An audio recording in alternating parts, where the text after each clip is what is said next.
بەناوی خوای گەورە و میهرەبان سڵاوتان لێبێ بینەرانی بەڕێز و خۆشەویست. ئەمە یەکێکە لەو مزگەوتانەی لە قەزای سۆران کەوا ماوەیەکی زۆر مامۆستای کۆچکرد و مامۆستا سلێمان پیرۆمەری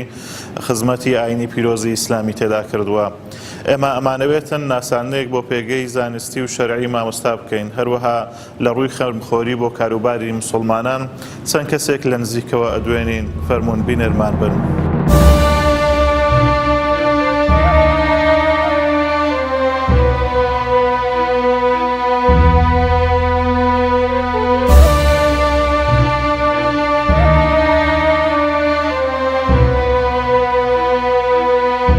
دیارە مامۆستای مەرحوم لە حوجرە لە تەمەنی لاوێتیدا جیاواز لە هاوپیشە و هاوڕێکانی خۆی بیرەکاتەوە. مامۆستا زۆر جار باسیە کە دەیگوت قەدەری خوای گەورە زوو ئاگاداری کردمەوە، حەق و ناحەقم هەر لەو کاتەوە لێکجیا کردەوە. هەر بۆیەش دەڵێ کاتێک سەفەرێکی ڕۆژهەڵاتم کرد لەوێ چەند کەسێکم بینی کتم ئەوانە چین، گوتیان ئەوانە پێشمەرگەی ئیسلامین. هەر ئەوەندە ئەو کات ینی وەکو باسەکرێ ئەو کات دەبێ ڕابطەی ئیسلامی بوو بێ، هەر لەوێەوە دەست بە سەحواکە جیاواز لە خەڵکی تر بیرەکاتەوە، هەر لەوێ خەڵک ینی نیقاش و مناقشەکە لەگەڵ مامۆستاکان و لەگەڵ فەقیهەکانی خۆی. مامۆستا زۆر عەزەتی بینی، زۆر ئازاری بینی، ئاوارەی دەربەدەری لێدان، ئەشکەنجە، زیندان، ئەوانەی هەموو بینی لە ژیانی داعاوی خۆی. بەڵام ڕۆژێک لە ڕۆژان سار نەبیەوە، ڕۆژێک لە ڕۆژان وای نەکردکەوە وای لێ بکاکەوە مامۆستای باوەکمان بەڕەحمەت بێت سار بێتەوە لە داعوە، بەڵکو ڕۆژ بە ڕۆژ گەرمتر ئەبوو، ڕۆژ بە ڕۆژ ئێمەشی هانەدا و ئێمەشی گەرمترە کرد. من هەستەکەم ینی ئەوم لە ژیانی تایبەتی خۆم ڕەنگەداتەوە، ینی کە ساعتی مامۆستا ڕەنگە نەتوانم مەسەڵەن پێ بە پێ وەکو ئەو بکەم، ڕەنگە جیاوازم تا ڕادەیەک لەوە، بەڵام تا ڕادەیەک متأثر بیم بە ژیانی، کاریگاری هەبوو لەسەر ژیانی من، بۆیە شانازی پێوەکەم هەر لە ژیانی داعاوی و هەتاکو وەفاتی شەکا و هەتاکو منش بەو ڕێدا ئەڕۆم شانازی پێوەکەم. سپاس بەخوای گەورە کە کوڕی ئەوم. یەکێک لە هاوڕێ زۆر نزیکەکانی مامۆستای کۆچکرد و مامۆستا سلێمان پیرۆمەری مامۆستا ئیسماعیل بووە کەوا هاوڕێتیان لەگەڵ یەکتر زۆر بووە و زۆر لە یەکتر نزیک بووینە. زۆر جار نوێش خوێنانی مزگەوت باسییان لەو نزیکیە کرد، باسییان لەوە کرد کەم کەس هەیە بەو شێوەیە لە یەکتر نزیک بن و یەکتریان بەو شێوەیە خۆش بێتن. مامۆستا هۆکاری ئەم هاوڕێتیە زۆر پتەوە بۆچی ئەگەڕێتەوە، ناسینی مامۆستا ئەگەڕێتەوە بۆ کەی لە کەیەوە ناسیوتە؟ بسم الله الرحمن الرحيم الحمد لله رب العالمين حق حمده والصلاة والسلام على خير خلقه محمد وآله أجمعين. لو ڕۆژێەوە ئەیناسم کە لە زمانی فەقیهەتیەوە ئەمە یەکدین ئەناسی و برادەر بووین، یعنی جارجار سەردانی ئێکودوو و هاتچۆ یەکدیکەن هەبوو، بەڵام لە یەک مەدرسەی پێکەوەمان نەخوێندیە، بەس وەچی دیکە مەسەلەن دۆستاتی و برادەرایەتین هەبوو. ئەو جار ئینسانێکی گەلک باشش بوو، ئینسانێکی مسلمانێکی تەقوا بوو، ئینسان هیوایەتی دین و تەخوا و حەق و حەق بێژی بووە، ئەویست دائیمە حەق بڵێت و حەق ببێژیتن. بینەرانی عزیز دووبارە سڵاوتان ئاڕاستە بێ. ئێمە ئێستا لە لای بەڕێز مامۆستا مەڕوان گەڵاڵین، دیارەیەکێک لە هاوڕێ نزیکەکانی مامۆستای کۆچکردووە. لە مامۆستا پرسین سەرەتای ناسینی مامۆستا سلێمان پیرۆمەری ئەگەڕێتەوە بۆ کەی جەنابەت لە کەیەوە ناسیوتە؟ بسم الله الرحمن الرحیم. سەرەتا لە خوای پەروەردگار دەپاڕێمەوە کە مامۆستای بەڕێز و خۆشەویستی بە فیردەوسی عەلا شاد کرده بێ، بەخوای پەروەردگار سەرجەم تاعات و عیبادەت و خواپەرستەکانی لێ قبول کرده بن و قەڵەمی عەفوی بەسەرکەم و کوڕیەکان داهێنا بێ و سەبر و تەسەلا بڕێژێ بەسەر دڵی خزم و کەسەکانیدا و سەبر و تەسەلا بڕێژێ بەسەر دڵ و دەرونی ئێمەشدا، چونکە مامۆستا بەس لە خزم و کەسەکانی نەچوو، مامۆستا لە ئێمەش چوو. سەرەتای ناسینم لە گەڵ جەنابی مامۆستا بۆ ساڵی 91 دەگەڕێتەوە کە سەرەتای سەحوەی ئیسلامی لە کوردستان مامۆستایەکێک بووە لە دامەزرێنەرانی سەحوەی ئیسلامی و لە خەتی ڕێخستن و تەنزیم ئیشی کردو لەگەڵ کۆمەڵە مامۆستایەکی تری بەڕێز کە بەشێکیان ماون لە ژیاندا خوای گەورە تەمەنیان پڕبەرەکەت کە لەو کاتەی وەکێمە پێشمەرگە بووین و پێشمەرگەی بزوتنەوەی ئیسلامی بووین بە حکمی منطقە و حکمی ناوچەکە ئاو بە خزمەت مامۆستا دەگەیشتین و ئیستیفادەمان لە علم و زانستەکەی دەکردووە زۆر تەشجیعی دەکردین و بەڕاستی مامۆستا یەکێک بوو لەو دڵسۆزانەی کە وای کرده بۆ سەحوەی ئیسلامی لە لای گەنج و شەباب و ئەوانە خۆشەویست کاتن و خۆشی پیاوێکی خۆشەویست و لە دڵا شیرن خۆی جەنابی مامۆستا هەموو قۆناغەکانی خوێنی تەواو کردبوون و مامۆستایەکی ئاینی بوو بەڵام لەگەڵ ئەوەی کە مامۆستایەکی ئاینی بوو پیاوێکی شارەزا بوو هەم لە فەقه و بە تایبەتیش لە قەزیەی سیاسەتی ئیسلامی مامۆستا لێ حاڵی ببوو و مامۆستا هەموو جوهد و ماندووبوونەکەی ئەوە بوو کە ئەو فقه و شریعەتەی کە دەیزانێتن دای بەزێنێتە سەر واقع بۆی کە مسلمانان ببنەوە خاوەن کیان و دەسەڵات و مسلمانان خەڵک بە شریعەتی خوا و بە پەیامی پێغەمبەری خوا عەلەیهی سەڵات وسەلام بەڕێدا ببن و مامۆستا لەگەڵەوەی کە مثلا خەڵکانێکی دیکەمان دەبینی کە لەگەڵ مامۆستا خوێنی مامۆستایەتیان و مەلایەتیان تەواو کردبوو بەڵام لەگەڵەوەشدا مامۆستا تەواضوعێکی زۆر عەجایب بووە قەت وای خۆ پیشان نەدەدا کە لە خەڵک زاناترە لە خەڵک عالمترە یانەوەتە ئەو علم و زانستەی کبر و عجبێکی بۆ دروستکان خێر تەواضوعێکی زۆری بۆ دروست کردبوو و ئەوەش بوو کە تەئسیری زۆری بوو لەسەر دەوروبەری خۆی و لەسەر خزم و کەسەکانی و لەسەر هەر شوێنێکی مامۆستا خەتیب بووە لێی لە هەر شوێنێک مامۆستا کە دەرسی گوتۆتەوە شوێن پەنجەی خۆی بەجێ هێشتووە خەڵکێکی باش لە سەردەستی مامۆستا سوودمەند بوون و خەڵکێکی باش لە سەردەستی مامۆستا گەڕاونەوە بۆ باوەشی سەحوەی ئیسلامی و وازیان لە ئەفکاری چەپ و ئەفکاری بەلا ڕێدابردن هێناوە زۆر جار مامۆستا شتانی بۆ باز دەکردم ئەزار ڕەحمەتی خوای لێبێتن مامۆستا وەکو گوتم یەکێک بوو لەو مامۆستایانەی هەرێمی کوردستان بەڵام بەڕاستی کە یەکێک بوو لەو مامۆستایانەی هەرێمی کوردستان ئەوەی کە مامۆستای زیادە کردەوە لە بەشێکی زۆری مامۆستایانی هەرێمی کوردستان دڵسۆزی بوو بۆ کاری ئیسلامی یەکێشتر لە وێزگەکانی ژیانی مامۆستای کۆچکردوو مامۆستا سلێمان پیرۆمەری بریتی بووە لە کارکردن لەگەڵ برایانی مەڵبەندی هەشت سۆرانی کۆمەڵی ئیسلامی من لەگەڵ مامۆستا مسلیم ڕایەتی بەرپرسی مەڵبەندی هەشت سۆرانی کۆمەڵی ئیسلامی باس لە ژیانی مامۆستا کەین مامۆستا لەگەڵ ئەوەی کە مامۆستا سلێمان تەمەنێکی هەبوو کارکردنی لەگەڵ ئێوەدا چۆن بوو بەناوی خۆی بەخشندی میهرەبان لەسەرتا دەڵێم بسم الله الرحمن الرحیم من المؤمنين رجال صدقوا ما عاهدوا الله عليه فمنهم من قضى نحبه ومنهم من ينتظر وما بدلوا تبديلا لەسەرتا بەناوی خۆمان و مەڵبەندی سۆران پرسە و سەرخۆشی خۆمان دەرئەبڕین بۆ مامۆستای کۆچکردوو و مامۆستا مەلا سلێمان پیرۆمەری خوای گەورە لەی خۆش بی و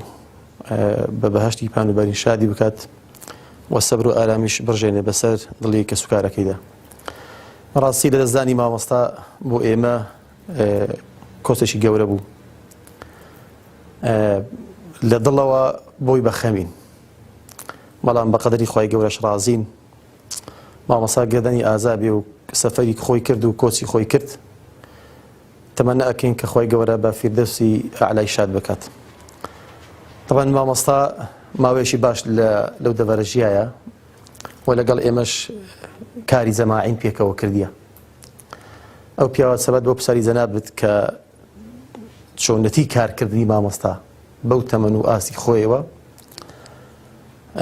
بەحەقەت جێگەی گڕوتین بوو بۆ ئێمە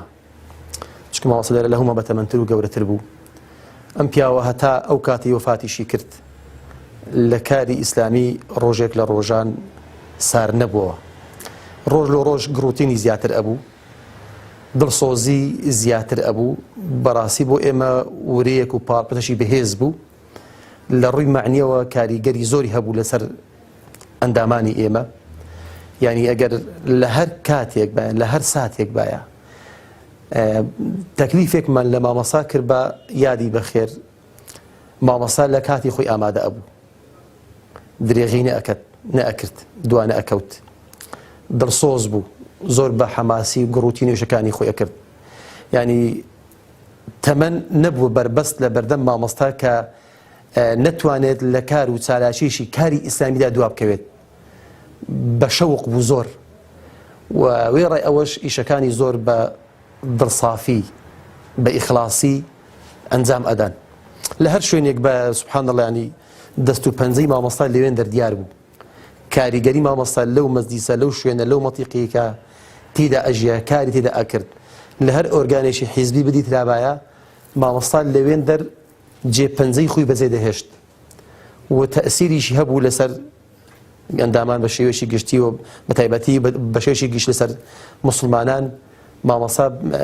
بەرەکەتی پێوە دیار بوو ئەوە بووە کە جێگەی سەرنجی ئێمە کە ئێمە زیاتر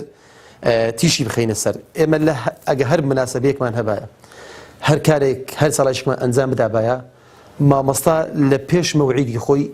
بە 10 دقە چارەیەک ئامادە ئەبوو لە ڕیزی یەکەمین ئامادە ئەبوو دوانە ئەکەت کە بەڵێنێکی پێ ئەدای لۆ ئەو بەڵێنێت و خۆی حاضر ئەکرد ینی خۆی دەبڕاندەوە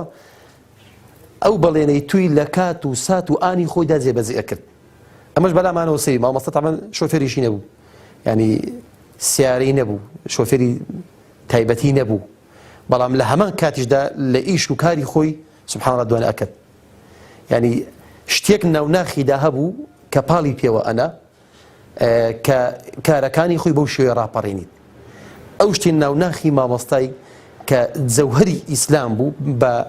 کردەیی دەناخی مامۆستادا هەبوو وای کردبوو مامۆستا لە هیچ شوێنێکە دوانەکەویت سوبحان الله بێتاقەت نەبوو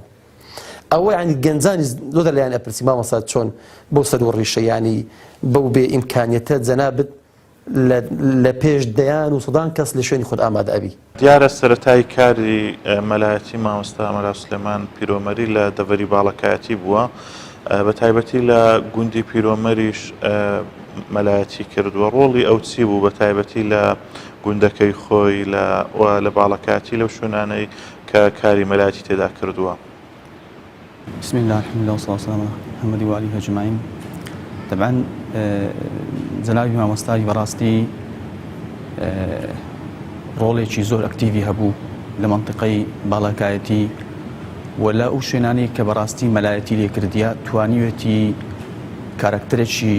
زۆر بەتوانابی و ڕۆڵێکی زۆر بەرچاوی هەبووە لە ئاشتەوایی کۆمەڵایەتی و توانیەتی لە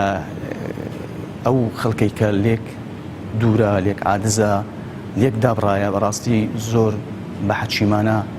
هاتووەتە ناویان و زۆر بە ئاسانی توانیوتی ئاشتیان بکاتەوە تەبەن ژیانی مامۆستا بەڕاستی لە بەرنامەیەکی وها کورت ئێمە ناتوانین تەواوی سێکتەرەکانی ژیانی مامۆستا باز بکەین و تەواوی مەحەتات و وێزگەکانی ژیانی مامۆستا باز بکەین بەڕاستی مامۆستا لە گوند کاتێکە مەلایەتی و پێشنوێژ و تارخوێنی دەکرد لە گوندەکەمان لە پیرۆمەر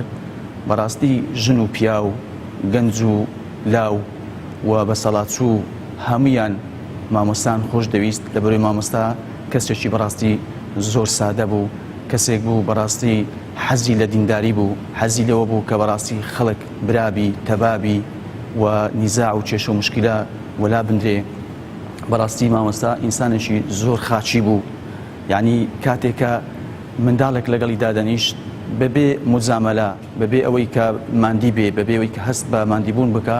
چەند سەعاتێک ئامادە بوو لەگەڵی دابنیشێ گفتوگۆی لەگەڵ بکە نەسحەت و ئامۆژگاری بکە وە گەنجەکان کاتێککە دەیزانی گەنجێک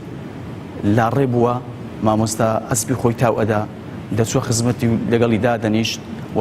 بە قسە نەرمونیانەکانی بە قسە حەچیمانەکانی دەیتوانی کەمەرچێشی بکە و دەتوانی زۆر بە ئاسانی واز لە تاوان و گوناح بێنیتن و دڵی پاکاتەوە و ژیانی خۆش بکە و تەنانەت گەنجەکان کاتێکە هەستیان بە نائارامی دەکرد دڵیان تون دەبوو غەمبار دەبوون مشکلەیەکیان دەبوو بەڕاستی ماڵی مامۆستا زانکۆیەک بوو لەوێ دوچونە خزمەت مامۆستا و مەعانات و مەشاکلەکانی خۆیان لای مامۆستا باز دەکرد مامۆستاش زۆر بە سادەیی لەگەڵیان دادەنیشت و گوێی بۆ مشکلەکان و نەهامەتیەکان و نەخۆشیەکانی ئەو گەنجانە دەگرت و لەوێ دەیتوانی بە ئاسانی کێشەکانیان چارەسەر بکە بەڕاستی مامۆستا کەلێنێکی زۆر گەورە بوو بەڵام ئێمە زۆر باز دەکەین کارەساتی گەورە یا داخی گەورە ئەوەیە ئێمە کاتێک کە کەڵە پیاوێک لەدەست دەدەین ئەو کاتە هەست بە فەراغ و بۆشای ئەو دەکەین کاتێک کە ماڵ ئەوایمان لێ دەکا. ینی بەڕاستی ئەگەرنا مامۆستا بەر لەوەی کە ماڵ ئەوەی بکە ئێمە دەمانتوانی هەمولایەکمان پیر و گەنجەکانمان دەمانتوانی بچینە خزمەتی لەکنی دابنیشین، تەنانەت لە ڕووی دینداری و تەنانەت لە ڕووی سیاسی و کۆمەڵایەتیش دەمانتوانی استیفادەی لێ بکەین. بەڕاستی لە هەموو مەحەتاتەکانی ژیان لە هەموو سێکتەرەکانی ژیان مامۆستا پەیوی خۆی هەبوو و وتاری خۆی هەبوو و ئامۆژگاری خۆی هەبوو و دەیتوانی لێدوان بدا و دەیتوانی قسە بکە و دەیتوانی بچیتە ناو قۆڵای کێشەکان و مشکلەکان و ئاسانی چارەسەریان بکە. بەڕاستی مامۆستا مەلا سولەیمان مەلایەک تاکە مەلایەک بوو لەم حەوزی سۆرانیە. ڕاستی بەخۆم لە 2012 لە ئێرەما مامۆستا نەمدیت وەکو مامۆستا مەلا سولەیمان، مامۆستای شەڕێک و پێک و زۆر بە ئەخلاق. بەڕاستی زۆر زۆر زۆر زۆر مامۆستای شەڕێک و پێبوونیە. مامۆستا مەلا سولەیمان لەگەر منداڵ و لەگەر گەنج و لەگەر اختیار و لەگەر هەموو کەسێک داتەوە. بەڕاستی مامۆستایشی ڕێک و پێک حیف بۆ مامۆستا مەلا سولەیمان بەداخەوە کە گیانی لە دەستداوە. ئێمە زۆر پەرشی مامۆستا مەلا سولەیمانی. بەڕاستی وەڵی زۆر زۆر ڕێک و پێک بوونیە، یانی لە هەموو کاتێک کە لە کاتی بانگەکان و لە کاتی هەم کاتێک شتێک پێویستیم پێوانە مامۆستا مەلا سولەیمان ئامادە بوونیە. قەت عاجز بوون و ئەو شتانەی نەبوو بمرێن، ینی عادش من شیوەی تێدا نەبوونیە. هەر داوام کرد بە مامۆستا هەر مۆزێک شتێکەوە ڕووداە یەکسەردا جێبەجێکردنیە. جەنابی مامۆستا کە خەزورم بوو، خی گەورە گۆڕی پڕ لە نور بکە ئینشاءالله. لە ڕووی کەسایەتی با بڵێن پەیوەندی کۆمەڵایەتی ڕاستی کەسێک بوو زۆر تێکەڵا بوو، ینی وەک ئەوەی کە پێغەمبەری خوا صلی الله علیه و سلم دەفەرمێ باشترین کەسێک لە ئێوە کە دەرەجەی جیابێت لە دەرەجەی کەسانێکی دیکەی مسلمان ئەو کەسێک کە تێکەڵ بە خەڵک دەبێ و سەبر لەسەر ناخۆشەکانیشیان دەگرێت. تەواو مامۆستا تێکەڵ بە معاناتی خەڵک بوو لە ڕووی کۆمەڵایەتیەوە پەیوەندی بەهێزی هەبوو لەگەڵ خزم و کەسوکانی لە خزم و کەسوکاری تەبعی لە ئاشتیدا بەشدار بوو و لە تەعزیەشدا بەشدار بوو. ئەوەی لە دەستیدا لە سوڵحی عەشایری ئەوەی کە ئەگەر مامۆستا ڕۆژێک لە ڕۆژان پێویست بەوە بوو بێ دوو قسەی خێر بەکا کردوێتی لە ماڵێک کە ئەگەر حەزیز بەوەی بوو بێ کە داوایەکی فەردیان لەگەڵ بکە، یان جاری وا بووە جیا لە خزم و کەسوکار لە ڕێی دوور لە شوێنی دوور. بۆ نمونەمە سەفەرێک چوین بۆ سلێمانی، سەفەری عیادەمان بوو، بەڵام لە ڕێگادا کەلاماندا لە کانی وەتمان بۆ دەستنوێژ نوێکردنەوە لەگەڵ ئەو کەسە ڕاوەستە کە با بڵێن عایدی باخ پاکردنەوە و ئاودان و شتەکان بوو، سۆندەی بەدەستەوە بوو ئەو نەسیحەتی دەکرد، داوای خۆی دەکرد. هەنی بۆ دوو دەقە بۆ دەقەیەک بوو بێ داوای فەردی کردووە. ئەوە لە ڕووی با بڵێن پەیوەندی کۆمەڵایەتی و لە ڕووی داوای فەردیشەوە بەڕاستی پیاوێکی الحەمدوللا خواناز بوو و خاوەن داوە و سەحوەش بوو الحەمدوللا.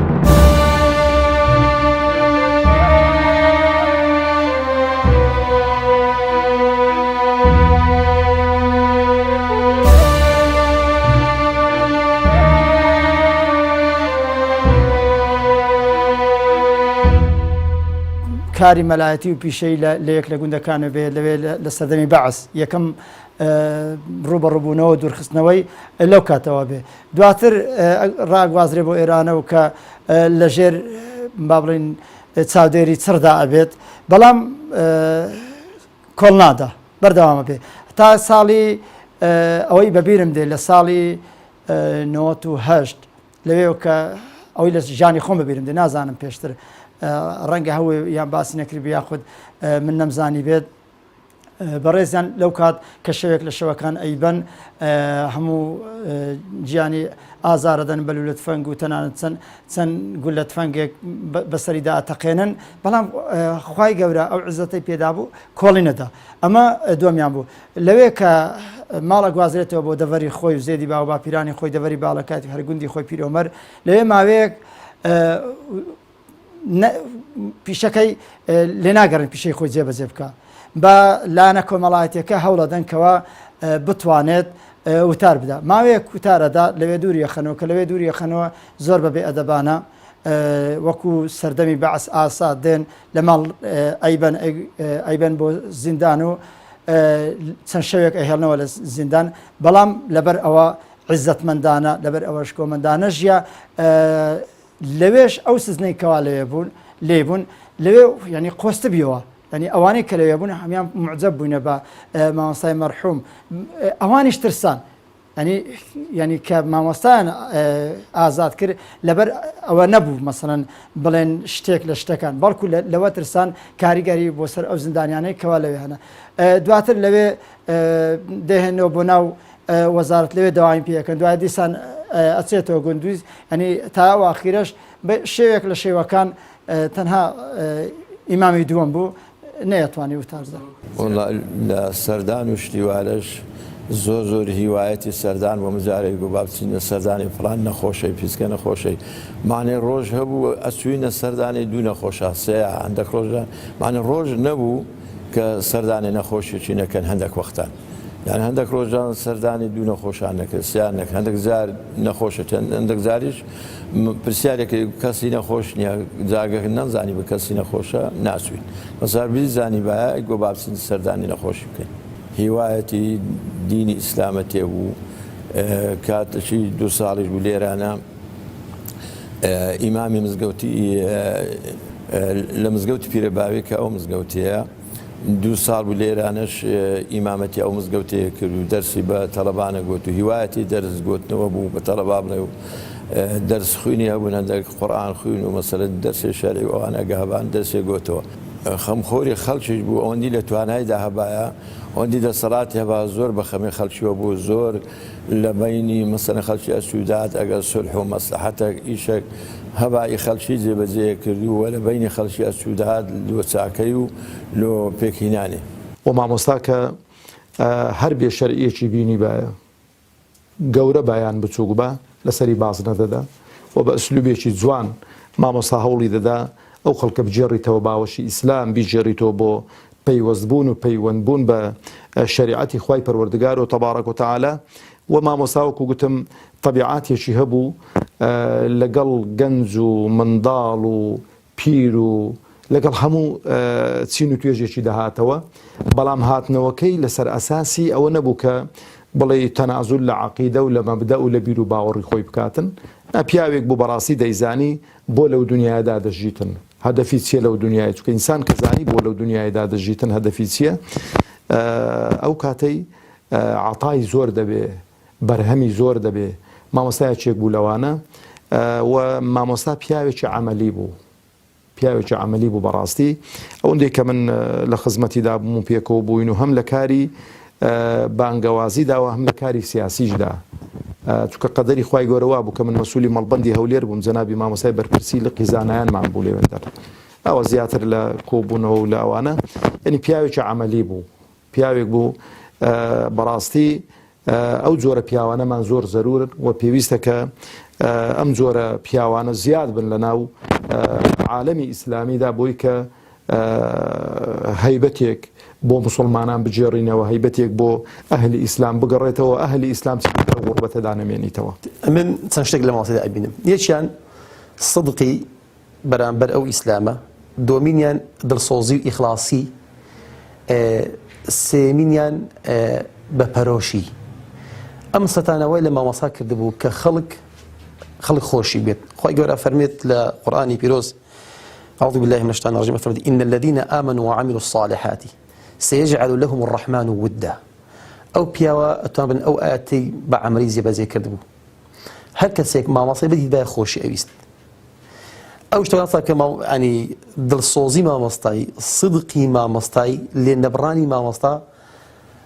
واي كردبو كبسيت الناو ضلي خلق زماوروا خلق خوش أويست خلق محبتي لبو هبو زال التواضع شيء هو تواضع أجر من ذلك فرمانش بيكر بس من ذلك يعني كسي كتمني لو لخواتر بايا فرمانش بيكر بايا فرمانك الشرعي بايا أو ما مصطايا نسكلي ولو فرمانيا ليقولش لك يزور تواضع حق ودي مزي بزيكم أو تواضع جدا كتي ما مصطا واي كذبوا كما مصطي بزور برس كذبوا بقد أندازي تواضعي ما مصطا خوي جوار أندا برزي كذبوا أو صفتش يعني تيدا زوج حتى ذلك لا شكل السفر كان بيك وهاتي نوا قلتي أمن الناس من البيشو دانيش من لبشتو ولا دواوي سعري دانيش كله مشان جورة تربو كزيجي تقدير وريزج بو وصار قلتي من وا مرضاح أبو من الدواء دانيش من أنا بيشوا فلان كبسي البيشو داب نشيتن دي أمصفتي والله يعني لكن كذا بدي أكرد بيجمان لم روش ما وصلت زي بنزي زور ديار بو أو منطقة إما دفري إما بخوي كل سنة بشيء شيء قشتي إرجبت هيبتي منطقة شيء عشائر كمالاتيا شيء شو مشاكلي كمالاتي زور ما مصيب رئيس خوي جور عفوي كات رزي عالي كات لما سألت شيء كمالاتيا كان هر كسيك تلفوني دو كردبا بي بي كردبا يا لهر شوي نكبايا إيش خير سبحان الله أو بيا وبطاقتنا أو شوين نبو يعني إذا مسألة بابتي كمالاتي ما وصلت زي بنزي ديار نبي هميشه روزانه با دم شيء مشاكل خلق واتسو شيء خزاني خلق واتسو شيء زيدانه كان واتسو كي شو قرفت كاني كلكم القدا هن بشي شي قشتي ما مصا خوي كذا صاحبي لهر شو نيكش بها ما مصا ما شاء الله قصي ببركه بون قصي خيري اكل لاصلاح الدوري زور باشي هبو كاريغري دروس كردبو تندين شيء قول لا ديكان لشار شارە سەری کردبوون ئەسلوبەکەشی وا بوو سبحان الله ینی قسەکانی سەرنجڕاکێش بوون خەڵک بە قسەیان ئەکرد خۆشیان ئەویست ئەوە بوو کەوای کرد و مامۆستا بیتە جێگەی خۆشەویستی لای خەڵکە ئەو تەواضوعە ئەو بەدەمەوەچوونی کێشەی خەڵک ئەمە شتێکی گرنگ بوو کە خەڵک ئێستا کە بۆی بە پەرۆشە بڕواتە بێ ئیوا بووی بە پەرۆژمە بینیومە یانی هەر ئەمڕۆ کە باسی مامۆستایان کردیا هیچی ویش نەبووە یعنی لەوانێ لە بیربۆچوون شتێک جیاواز ببن بس دڵسۆزی مامۆستای کە بناو دڵی ئەو جۆرە کەسانەش خۆشیان ئەویست ینی بەبێ جیاوازی بەبێ فەرق و جیاکاری بەبێ دواکەتن لە مەسەلەی کێشەی کۆمەڵایەتی ئەو پیاوە لە هەر شوێنێک بە بەس بیزانی بە شەرعیە و خێری تێدایە سبحان الله لێنە قسەشی کردو ینی جێی پەنجەی خۆی بەدە دێهێشتێوێن دەر بەڵێ مامۆستا ئێمە کاتێک کە سەری تۆڕە کۆمەڵایەتیانەکان نەکەین دەبینین لە یەکێک لە وێنەکانی کە بڵاوە مامۆستا ئەلەو منطقەی لە ئەو زاویەی لەگەڵ کوڕەگەنجێک دانیشتی قسەی لەگەڵ دەکا و ئامۆژگاری دەکا و دەرسی پێ دەڵێ ئەنی بەڕاستی کاتێک کە تو داهاتیە ئەو مزگەوتە یان دڵت خۆش دەبوو بەوەی کۆمەڵە گەنجێک و کۆمەڵە منداڵێک لە دەورەی مامۆستایی کۆ دەبوونەوە مامۆستا بەبێ ئەوەی کە حەز بماندی بوون بکە لێرە خزمەتی دەکرد و گەنجەکان زۆر مامۆستان خۆش دەویست و تەنانەت مامۆستا کاتێک کە تو سەیری وێزگەکانی ژیانی مامۆستا دەکەی لەو مەرحەلانەی کە پێیدا تێپەڕیا بەڕاستی ڕێک ژیانی پێغەمبەری خوا صلی الله علیه و سلم بەبیر دێتەوە چۆن پێغەمبەری خوا عەلەیهی سەڵات وسەلام تووشی نەخۆشی و نەهامەتی و ئیدی زۆر کۆسپەوتەگەر هاتە بەرژیانی پێغەمبەرمان صلی الله علیه و سلم مامۆستای بەڕێژیش بەڕاستی لە ژیانی خۆی زۆر ئازاری خواردیە و زۆر تووشی نەهامەتی نەخۆشی هاتیە لە پێناوی ئامادە بوو لە پێناوی بڵاوکردنەوەی دینی ئیسلامەتی لە پێناوی ئەوەی کە خەڵک ئاسوودە بێ لە پێناوی ئەوەی کە خەڵک دڵی خۆش بێ ئامادە بوو ژیانی خۆی بکاتە قوربانی لە پێناوی بەختەوەرکردنی ژیانی خەڵکی مامۆستا بەڕاستی هیچ کات خۆی لە خەڵکی جیانە دەکردەوە مامۆستا هەمیشە وەکو پێغەمبەرمان صلی الله علیه وسلم چۆن لە کایەکانی ژیانی خۆی لە ژیانی خۆی لەگەڵ خەڵک بوو لەگەڵ خەڵک ئەژیا لە معانات و نەخۆشیەکان لە خۆشی و نەخۆشیەکان لەگەڵ خەڵک بوو مامۆستاش بە هەمان شێوە بەڕاستی لە خۆشی و نەخۆشی یعنی وانە بوو کاتێک کە تۆ خۆشی و دڵت خۆشە لەگەڵت بێ کاتێک کە تووشی نەخۆشی دەبی پشت تێ بکە نەخێر بەڵکو مامۆستا لە کاتی خۆشی لەگەڵت بوو بۆ ئەوەی کە ئەو خۆشیانە بە ئاراستەیەک بڕۆن کە خوا نەخواستا لەسەر قەردار نەبیەوە و لە کاتی نەخۆشیش بەڕاستی مامۆستا داهاتە لات لەگەڵت دادەنیش قسەی لەگەڵ دەکردی ئەوچی بێ ڕێنمایی دەکردی بەچاوی ڕۆن دەکردیەوە کە چۆن هەنگاو باوی چۆن بتوانی بەسەر ئەو نەخۆشی و نەهامەتی کە بەسەرت هاتووە بتوانی بەسەری زاڵ بێ بۆی بەڕاستی مامۆستا لەو مزگەوتێش کە خزمەتێکی زۆر بەرچاوی کرد و توانی لەوەندە ماوە کورتەی کە لێرە بوو توانی بەڕاستی دەستێکی باش فێری خەڵک بکە و تەنانەت خەڵکێکی زۆر فێری قورئان بکە و تەنانەت خەڵکێکی زۆر لە دینداری نزیک کاتەوە لە مزگەوت نزیک کاتەوە و حوب و خۆشەویستی پێغەمبەری خوا عەلەیهی سەڵات وسەلام بخاتە دڵیان و وایان تەوجیه و ئارەستە بکە کە بەڕاستی لە دوا ڕۆژ ببنە کەسێکی ئەکتیڤ و بەتوانە و سودبەخش بۆ کۆمەلگا یعنی مامۆستا هەمیشە لەگەڵ ئەوە بوو کە بەڕاستی کە نەفەرێک کە کەسێک هەستت دەکرد کە بەڕاستی خەریکە بەرەو تاوان دەچوو دەستی دەگرت مامۆستا و ینی بەڕاستی ئەوە دڵسۆزی مامۆستایە ئەوە گەورەی مامۆستایە ینی دەچوو دەستی دەگرت لەگەڵیدا دەنیشت بە نەرمونیانی بە حەلیمی قسەی لەگەڵ دەکرد بۆ ئەوەی کە بەڕاستی بگەڕێتەوە طبعا جەنابی مامۆستا بە سەبەرگرتنی لەسەر ئەو شتانە دەرسەکە بۆ ئەمە ئەوەیە کە بەڕاستی ئێمە چاو لەو بکەین ینی بکەین بە پێشەنجی خۆمان وەکو چۆن مسلمانان لە عادەتیدا و لە عیبادەتیشدا پێغەمبەری خوا صلی الله علیه و سلم دەکەن بە پێشەنگی خۆیان و ئەوەی کە لە مامۆستاش دەبیندرا و ئەوەی کە لەو چاوەڕێ دەکرا ئەوە بوو کە لەسەر پیامی پێغەمبەری خوا صلی الله علیه و سلم لەسەر ڕێبازی ئەو پیام بەرە نازدارە بڕوە و ئێمەش بەڕاستی چاو لەو بکەین تا لە ڕووی با بڵێن کەسێتی عیبادەتی شخصیەوە پیاوێک بوو خاوەن شەو نوێژ بوو پیاوێک بوو خاوەن پەروەردە بوو مەسەن لە خەمی پەروەردەی منداڵەکانیدا بوو بۆ شەو نوێژ هەڵدەستاوە من کە ئەو جارانی کە لە ماڵ دەبووم لەوێ هەڵدەستاوە بۆ خۆی لەگەڵ داکمەلاژن بێکەوە شەو نوێژیان دەکرد اینجا منداڵەکانی بەخەبەر دێنا بۆ نوێژ اینجا دوای ئەوە بۆ خۆی بەڕاستی سبەینە و سەحەری ساڵحانیشی هەبوو قورئانێکی یەکجار زۆری دەخوێند ئەنی ئەوە بەڕاستی جێی دەرس و عیبرەتە بۆ ئێمە ئەو بەو تەمەنە کە خاوەن ڕوخسارێکی ئیمانی بوو لە ڕووی ئەوەی کە علامەتێکی ڕسپی و علامەتەوەی کە سیواچێکی لەسەر ئەو باخەڵ ئەو جیرفانەدا و بەڕاستی ڕەمزێکی جوانی ئیسلامەتی پیشانی مەدا ئەو بۆ ئەوەی کە ئەمە دەرسی لێ وەربگرین تا شوێن ئەو پیامە پیرۆزی بکەین کە ئەو شوێنی کەوتبوو ئەوان هەموو بۆمە مای عیبرەتن بەڕاستی پیاوێک بوو خاوەن پەیوەندی کۆمەڵاتی لەگەڵ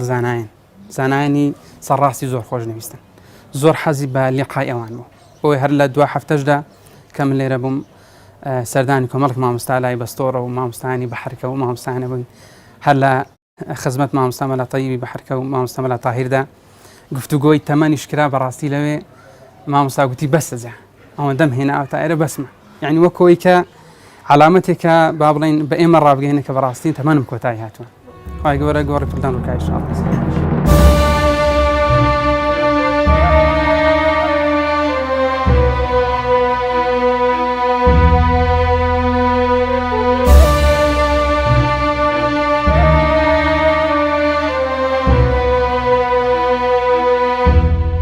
وەڵام من هەستما کرد ئەو پیاوە زۆر لەزەت لە دینەکە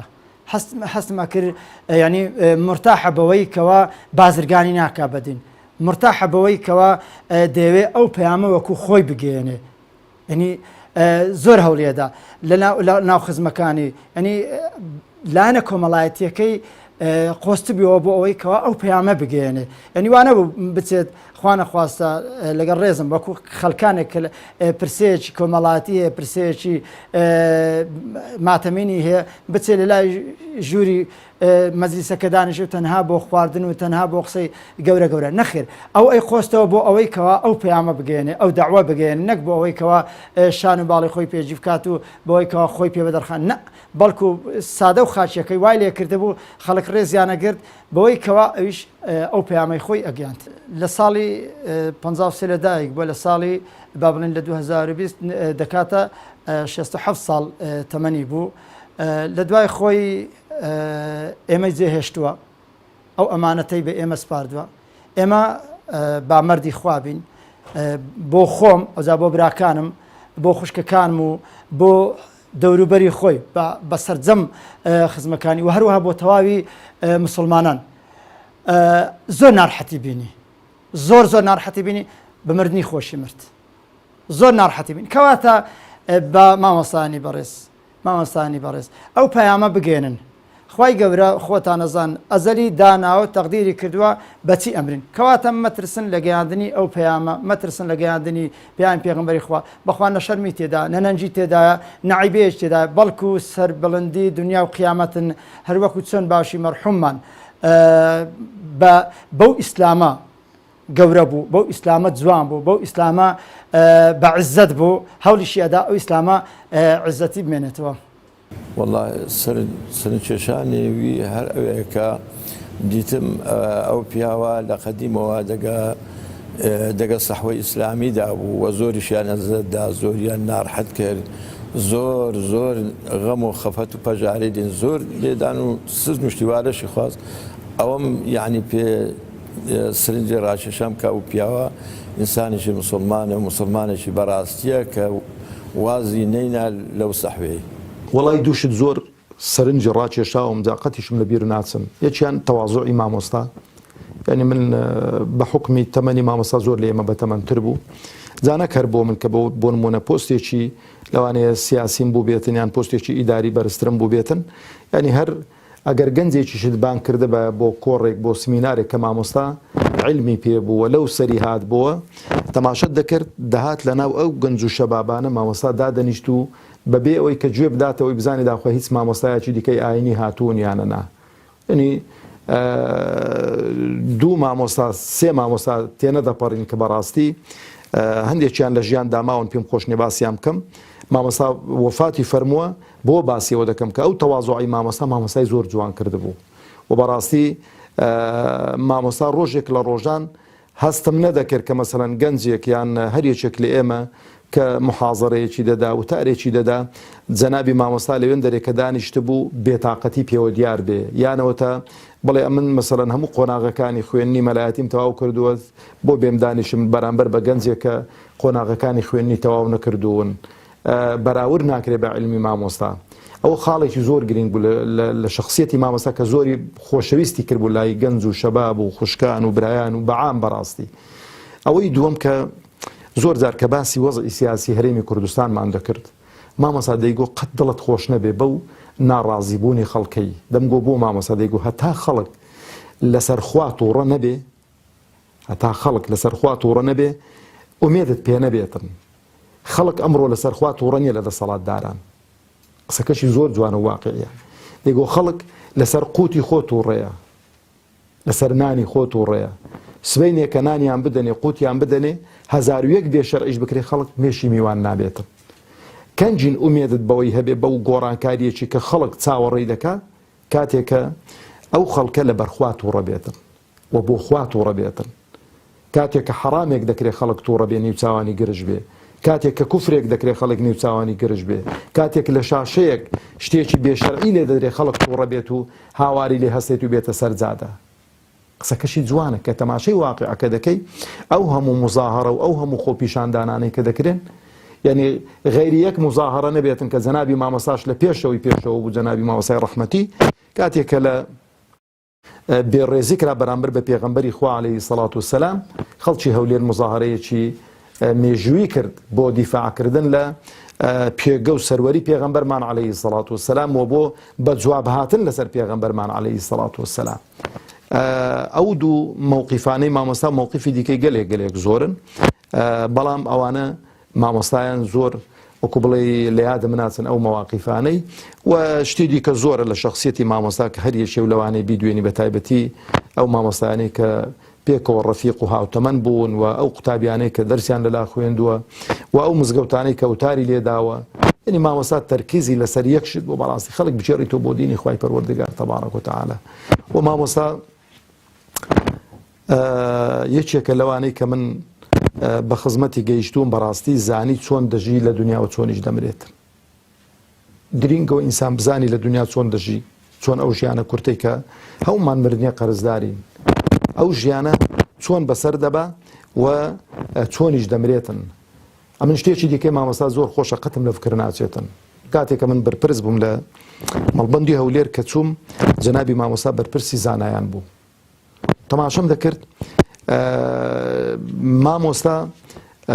ئەو هەموو چوون و هاتون و ئەو هەموو کۆبوونەوە و بۆ سلێمانی بۆ ئیدی زۆر قڕس بوو لەسەر جەنابی مامۆستا.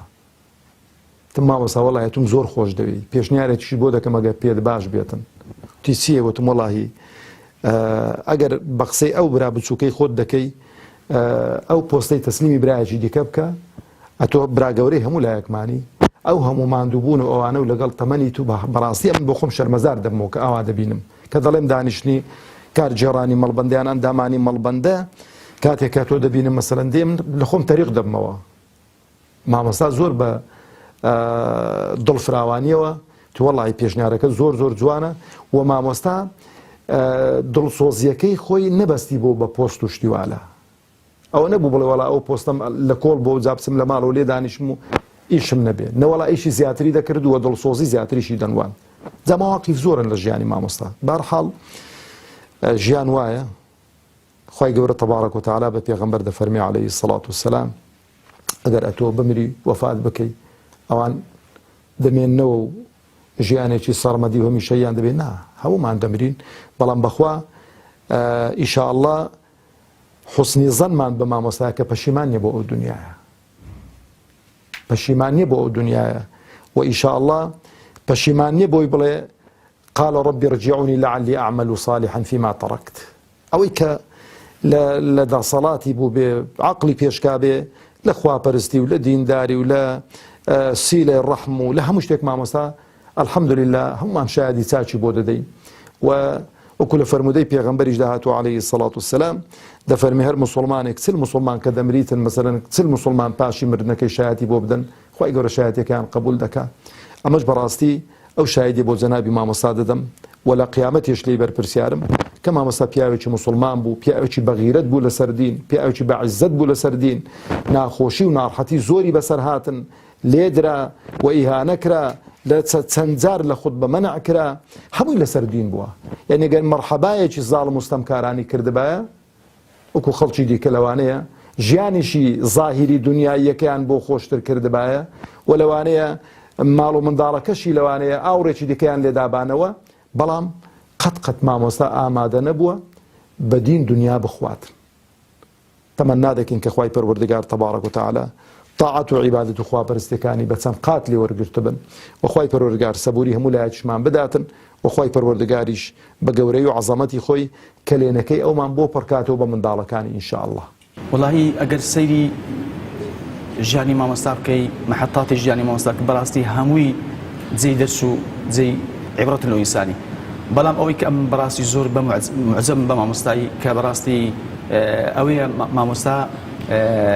جياني خوي ترخان كله إسلامتي يعني إما زور زارن لزور مدرسة دادا نشين يعني إما وكو بانخوازو ما مستاي آيني يعني براستي لبري أوي كبدواي جياني دنيا ورفاهاتي جياني دنيا بكوين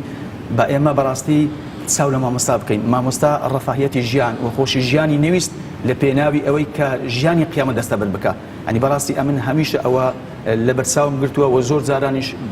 بتنياي بيلم لي كردوته ولا جياني ما مستاي وتنانت زوريش مضل بي خوش بوا وزوريش بي معزبل وزوريش هول دم بكم ما مستا شون أو جياني بسادري بريكت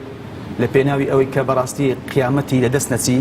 منيش براستي زور زار بدي دكم هو وزور زار تمنى دكم ظلم خوزقا منيش بمتواني باوشي ما مستا شون أو دنياي بقرباني قيامت كت منيش يكيك ملوانا بتوانم نك دنيا بقرباني قيامت بو معناي كوازة دنيا بينين بلكو إما دنيا بوشبري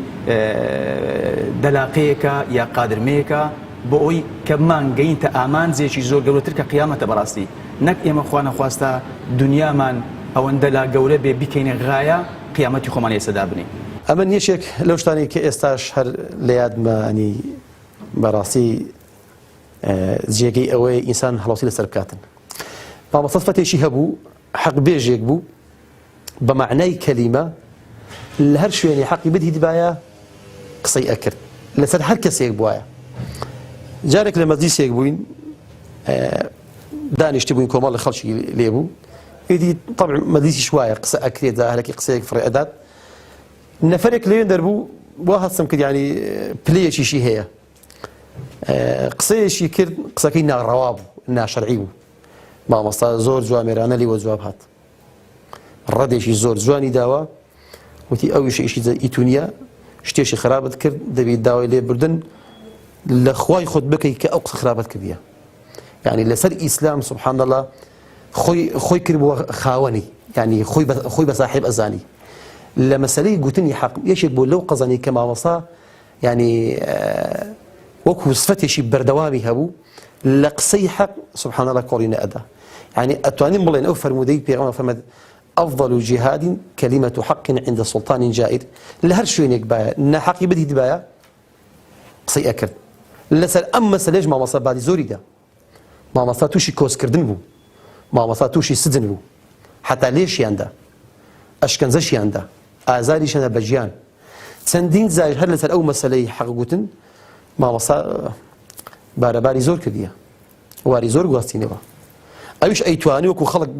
خوش جزران بزيد أيش أي وكو خلق بولا دي كذا يعني ليه بصورته أي تواني قربان بكات بس أول ما مستيا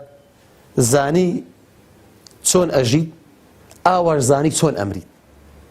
يعني كأساك باسي أكن لسر مرجع شون مرديا مردني شيء زور زواني بقسمة بوها أو علامة تاني كتير أبون هم يحسن خاتمة بوينا بعض مصاف فعلا زاني شون أجي شونش أمري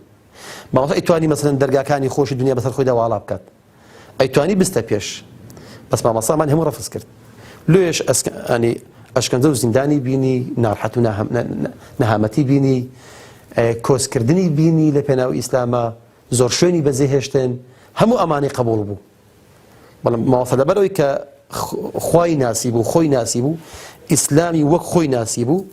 مامەستا پاشەکشەی نەکرد و کۆڵیشی نەدا ئەو حەقبێژی مامەستا ینی یەکێکە لە خاڵە هەرە ئیجابیەکانی مامەستا کە زۆر جێگەی دەستخۆشیە چونکە زۆر کەس ڕاستی ناتوانانی حەق بڵێت دنیا وەی لەکە حەق نەڵێت پۆست وەیەکە ینی کە حەق نەڵێت مادیات وەی لەکە کە حەق نەڵێت ترس وای لەکە کە حەق نەڵێ ئەو پیاوە ئەو قۆناغانی هەموو بڕی بوو نەترس نەمادە نەدەسەڵات نە خۆشەویستی دنیا ئەمانە لای مامەسە کاڵ بوونەوە ئەیزانی ئەوانە کاتین زۆر بە مەردیژە زۆر بە جوانیش مرد طبعاً وەکو لە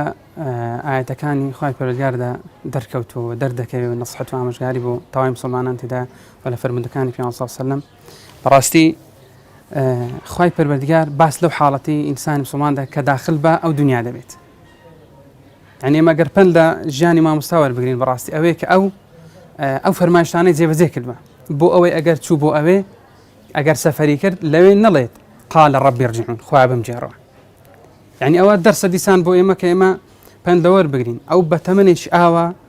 کە تەمەنێکی زۆری هەبوو بەڵام ئێمەش گەنجین و تەمەنیش کەممان هەیە ئێمە پند لە وەربگرین کە ئەو بەو پیرە خەریکی ئەو عیبادەت و ئەو سەرڕاستی خۆی بوو لە ژیاندا ئێمەش بەو گەنجە دەبێت چۆن بین مەجلیسێکی زۆر نورانی هەبوو هەرچەند وەسفی زەناوی مامۆستا بکەین من دەڵێم خواناسێک بوو بەڕاستی